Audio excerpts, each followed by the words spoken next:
Acho que faltou embalo. Ele fez isso ficar sem motor.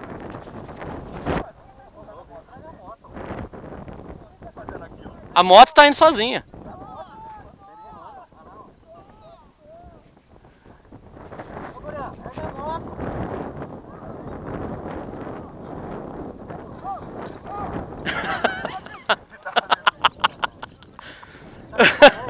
Tô filmando, lógico.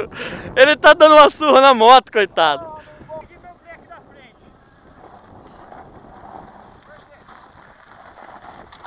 Muriano, você demorou 10 segundos pra subir e 4 minutos pra descer. Câmbio desligo. Fala aí, qual a sensação?